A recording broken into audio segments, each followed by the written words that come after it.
नमस्कार, दृष्टि आईएएस के टुडेज जीके प्रोग्राम में आपका स्वागत है। शुरुआत करते हैं अभ्यास प्रश्न से। प्रश्न था, सहेलथ्रोपस टैचडेंसिस क्या है? मनुष्यों की प्रजाति, उड़ने वाली गिलहरी की प्रजाति, पौधे की प्रजाति या फिर डुगोंग की प्रजाति? इसका सही जवाब है ऑप्शन ए, मनुष्यों की प्रजाति। सहेलथ्रोपस टैचडेंसिस मानव फैमिली ट्री में सबसे पुरानी ज्ञात प्रजातियों में से एक है, इसलिए विकल्प ए सही है। यह प्रजाति लगभग 6 मिलियन साल पहले पश्चिम मध्य अफ्रीका में रहती थी। अब तक के अध्ययनों से पता चलता है कि इस प्रजाति में वानर और मानव जैसी विशेषताओं का संयोजन था। ऐसा अनुमान है कि सीधे चलने से इस प्रजाति को जंगलों और घास के मैदानों सहित विविध आवासों में जीवित रहने में मदद मिली होगी। तो इस तरह इस प्रश्न का सही जवाब है ऑप्शन ए, मनुष्यों की प्रजाति। आप में से अधिकतर स्टूडेंट्स ने इसका जवाब कमेंट सेक्शन में सही भेजा था। जवाब भेजने के लिए शुक्रिया।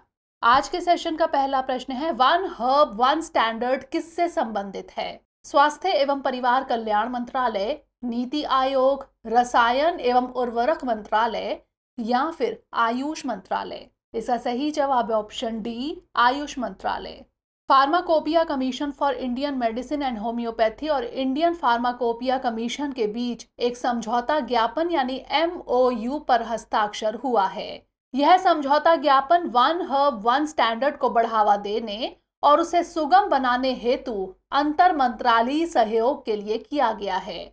यह पारंपरिक दवाओं के मानकीकरण के क्षेत्र में सूचनाओं के आदान प्रदान को बढ़ावा देने हेतु सहयोग की सुविधा प्रदान करेगा। यह आत्मनिर्भर भारत की दिशा में एक महत्वपूर्ण कदम साबित हो सकता है। गौरतलब है कि आयुष मंत्रालय ने वन हर्ब वन स्टैंडर्ड हासिल करने के लिए कई कदम उठाए हैं। तो इस तरह इस प्रश्न का सही जवाब है ऑप्शन डी, आयुष मंत्रालय। अगला प्रश्न है, हाल ही में किसके द्वारा भारत @100 के लिए प्रतिस्पर्धात्मकता रोड मैप जारी किया गया था? नीति आयोग, सांख्यिकी एवं कार्यक्रम कार्यान्वयन मंत्रालय, प्रधानमंत्री की आर्थिक सलाहकार परिषद या फिर विदेश मंत्रालय? इसका सही जवाब है ऑप्शन सी, प्रधानमंत्री की आर्थिक सलाहकार परिषद। हाल ही में प्रधानमंत्री की आर्थिक सलाहकार परिषद द्वारा भारत @100 के लिए प्रतिस्पर्धात्मकता रोड मैप जारी किया गया था, इसलिए विकल्प सी सही है। यह रोड मैप प्रधानमंत्री की आर्थिक सलाहकार परिषद और द इंस्टीट्यूट फॉर कॉम्पिटिटिवनेस का समन्वित प्रयास है। यह प्रोफेसर माइकल ई पोर्टर द्वारा विकसित प्रतिस्पर्धात्मक ढांचे पर आधारित है। यह भारत की प्रगति और विकास रणनीति के लिए एक नए दृष्टिकोण का आधार प्रदान करता है। तो इस तरह इस प्रश्न का सही जवाब है ऑप्शन सी, प्रधानमंत्री की आर्थिक सलाहकार परिषद। भारतीय प्रतिस्पर्धा आयोग यानी CCI की स्थापना कब की गई थी? 2008, 2009, 2010 या फिर 2011? इसका सही जवाब है ऑप्शन बी, 2009। भारतीय प्रतिस्पर्धा आयोग यानी CCI की स्थापना मार्च 2009 में भारत सरकार द्वारा प्रतिस्पर्धा अधिनियम 2002 के तहत की गई थी, इसलिए विकल्प बी सही है।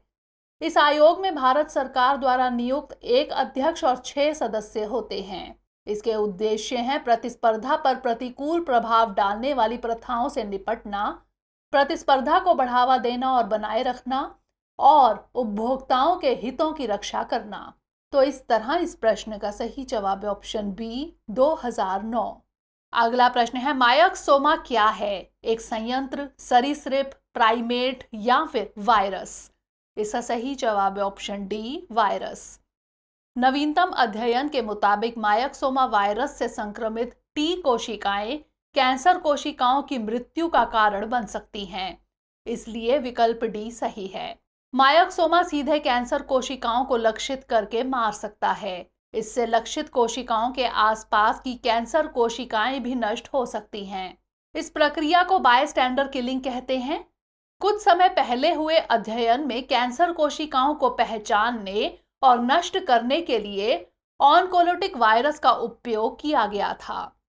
ऑनकोलोटिक वायरस ऐसे वायरस हैं जो सामान्य कोशिकाओं को छोड़कर चुनिंदा रूप से कैंसर कोशिकाओं को लक्षित करके मारते हैं।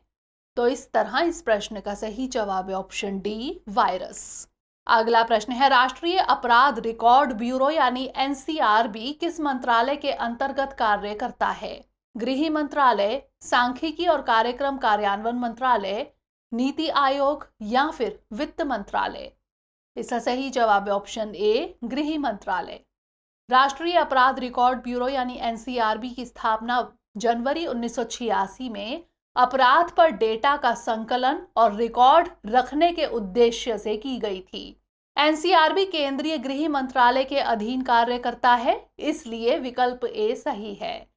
यह राज्यों में अंतर्राज्यीय और अंतर्राष्ट्रीय अपराधियों पर सूचना का संग्रह, उनका समन्वय और आदान प्रदान करता है। यह भारतीय और विदेशी अपराधियों के फिंगरप्रिंट रिकॉर्ड रखता है और फिंगरप्रिंट खोज के माध्यम से अंतर्राज्यीय अपराधियों का पता लगाने में सहायता करता है। तो इस तरह इस प्रश्न का सही जवाब है ऑप्शन ए, गृह मंत्रालय। अगला प्रश्न है, भारत के प्रधानमंत्री भारतीय नौसेना के लिए एक नौसैनिक ध्वज का अनावरण कहां करेंगे? नई दिल्ली, कोच्चि, चेन्नई या फिर विशाखापत्तनम? इसका सही जवाब है ऑप्शन बी, कोच्चि। भारत के प्रधानमंत्री शुक्रवार को कोच्चि में भारतीय नौसेना के लिए नए नौसेना ध्वज का अनावरण करेंगे, इसलिए विकल्प बी सही है। यह कोचीन शिपयार्ड लिमिटेड में भारत के पहले स्वदेशी विमान वाहक पोत आईएनएस विक्रांत की कमीशनिंग के मौके पर किया जाएगा। नया नौसैनिक ध्वज कैंटन ध्वज के ऊपरी बाएं कोने में सेंट जॉर्ज क्रॉस को तिरंगे के साथ बदल देगा। सफेद पृष्ठभूमि पर लाल क्रॉस को सेंट जॉर्ज क्रॉस के रूप में जाना जाता है। अधिकांश राष्ट्रमंडल देशों ने अपनी स्वतंत्रता के समय रेड जॉर्ज क्रॉस को बरकरार रखा, लेकिन बाद में अपने अपने नौसैनिक ध्वज से इसे हटा दिया। तो इस तरह इस प्रश्न का सही जवाब है ऑप्शन बी, कोच्चि।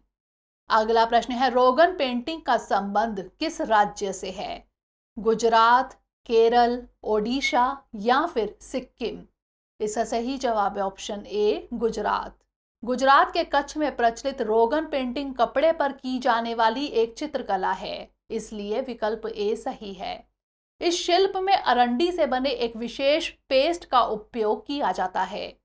अरंडी के बीज को हाथ से मसल कर तेल निकाला जाता है और उबाल कर पेस्ट बना लिया जाता है। फिर इसमें रंग के लिए पाउडर मिला दिया जाता है। पीले, लाल, नीले, हरे, काले और नारंगी रंग के विभिन्न रंगों के पेस्ट को मिट्टी के बर्तनों में पानी के साथ रखा जाता है ताकि वे सूखने से बच सकें। कमरे के तापमान पर पेंट को एक धातु की कलम की मदद से कपड़े पर एक निश्चित शैली में घुमाया जाता है। तो इस तरह इस प्रश्न का सही जवाब है ऑप्शन ए, गुजरात। अगला प्रश्न है, माइक कार्यक्रम किस जीव के संरक्षण से संबंधित है? बाघ, गैंडा, मगरमच्छ या फिर हाथी? इसका सही जवाब है ऑप्शन डी, हाथी। Sites monitoring the illegal killing of elephants यानी माइक प्रोग्राम एक साइट आधारित प्रणाली है। इसे हाथियों की अवैध हत्या की निगरानी करने के लिए डिजाइन किया गया है, इसलिए विकल्प डी सही है। इसका उद्देश्य हाथी संरक्षण और प्रबंधन पर चर्चा करने के लिए एक विश्वसनीय और निष्पक्ष सूचना आधार प्रदान करना है। आपको बता दें कि हाथी पृथ्वी पर सबसे बड़े भूमि स्तनधारी हैं। मादा हाथी की गर्भधारण अवधि 22 महीने की होती है, जो किसी भी स्तनपायी में सबसे लंबी अवधि है। तो इस तरह इस प्रश्न का सही जवाब है ऑप्शन डी, हाथी। अगला प्रश्न है, छाया सोमेश्वर स्वामी मंदिर किस राज्य में स्थित है? केरल, कर्नाटक, तमिलनाडु या फिर तेलंगाना? इसका सही जवाब है ऑप्शन डी, तेलंगाना। छाया सोमेश्वर स्वामी मंदिर तेलंगाना राज्य के नलगोंडा जिले के पनागल गांव में स्थित है, इसलिए विकल्प डी सही है। इस मंदिर का निर्माण 11वीं और 12वीं शताब्दी के दौरान इक्ष्वाकु वंश द्वारा किया गया था।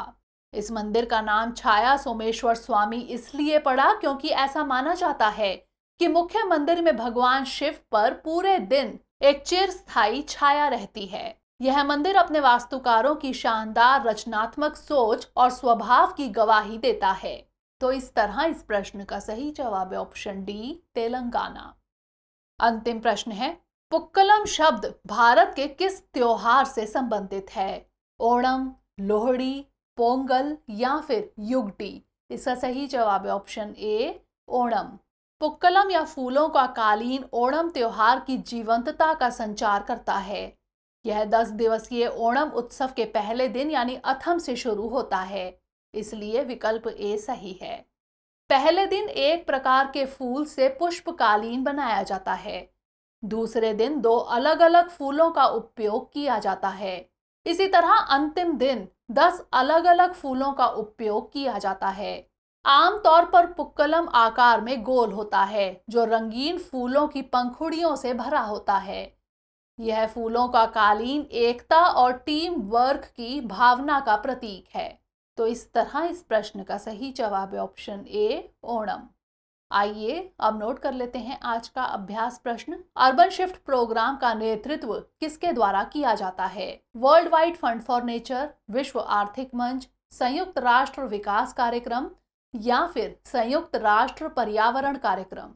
इसका उत्तर हमें कमेंट सेक्शन में जरूर भेजिएगा। अगले सेशन में नए प्रश्नों के साथ मिलेंगे। तब तक के लिए पढ़ते रहिए एंड स्टे मोटिवेटेड।